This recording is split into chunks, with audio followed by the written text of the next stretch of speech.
भागलपुर नामक गांव में एक किसान रहता था जिसका नाम हरिया था। वो दूसरों के खेतों में काम करके अपना घर चलाता था। हे भगवान, आज तो काम ही कुछ हाथ में नहीं लगा। चलो चलकर देखता हूँ कि घर पर कुछ खाने के लिए अनाज बचा है कि नहीं। आज आप जल्दी घर आ गए। घर के लिए कुछ राशन नहीं लाए? क्या करूं भगवान, आज कुछ काम ही हाथ नहीं लगा। आज के लिए कुछ राशन बचा है तो देखो, जब कल काम मिल जाएगा तो राशन ले आऊंगा। अगली सुबह हरिया काम के लिए निकल जाता है। वो मदन के घर के रास्ते से जा रहा था, तभी मदन ने उसे आवाज लगाई। अरे हरिया भाई, कहाँ जा रहे हो? मदन की आवाज सुनकर वो उसके पास गया और बोला, कहीं नहीं भाई, बस काम ढूंढने निकला हूं। मेरा एक काम करो बे। हाँ भाई, मुझे बताओ क्या काम करना है। अच्छा फिर सुनो, मेरी ये पोटली पास के गांव में हरीलाल सेठ के यहां पहुंचानी है, पर ध्यान रहे ये सामान बहुत कीमती है। हरिया पोटली लेकर पास के गांव में सेठ के यहां चल देता है। पोटली में 5,000 स्वर्ण मुद्राएं थीं। हरिया को यह बात पता नहीं थी कि उसी टोकरी में 5,000 स्वर्ण मुद्राएं हैं। रास्ते में चलते चलते वो थक जाता है। हे भगवान, मैं तो बहुत थक गया हूं।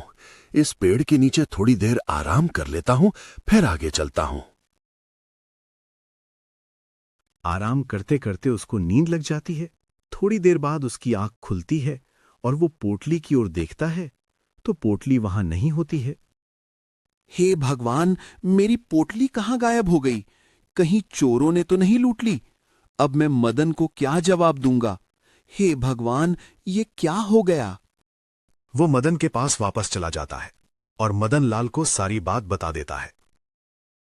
क्या तुम्हें पता भी है, उसमें 5,000 स्वर्ण मुद्राएं थीं।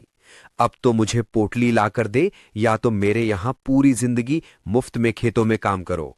इतनी स्वर्ण मुद्राएं मैं कहां से लाऊंगा? मैं कुछ नहीं जानता, चलो जल्दी जल्दी काम पर लग जाओ। हरिया दुखी मन अपने घर वापस आने लगता है। घर पहुंचकर उसने सारी बात अपनी पत्नी को बताया। हे भगवान, ऐसा हमारे साथ ही क्यों होता है? इतना कहकर उसकी पत्नी रोने लगी। अगली सुबह हरिया मदनलाल के खेतों में काम करने के लिए निकल जाता है और दिन भर खेतों में काम करता है। मदनलाल केवल उसे एक वक्त का खाना ही देता था। कई दिनों तक ऐसा ही चलता रहता है। एक दिन हरिया खेतों में काम कर कर घर वापस लौटा और उसकी पत्नी, अजी, आज कुछ खाने के लिए राशन नहीं है। क्यों ना आप मदनलाल से कुछ पैसे ले लो और कुछ खाने के लिए राशन ले आओ। पत्नी की बात सुनकर वह मदनलाल के पास जाता है और मदनलाल से कुछ पैसे मांगता है। मदनलाल पैसा देने से इनकार कर देता है।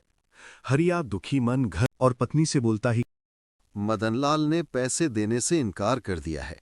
आज तो हमें भूखे ही सोना पड़ेगा। वे दोनों भूखे ही पेट सो जाते हैं। अगली सुबह हर रोज की तरह हरिया फिर मदनलाल के खेतों में काम करने के लिए निकल जाता है। खेतों में वो काम कर ही रहा था, तभी उसे धातु दिखाई। वो उसे बाहर निकालता है और घर ले जाता है। घर पर ले जाकर उसे खोलता है तो उसमें सोने की मुद्राएं मिलती हैं। उनमें से 5,000 मुद्राएं लेकर वो मदनलाल के पास गया और उसकी सारी मुद्राएं लौटा दीं और खुशी खुशी अपना जीवन व्यतीत करने लगा।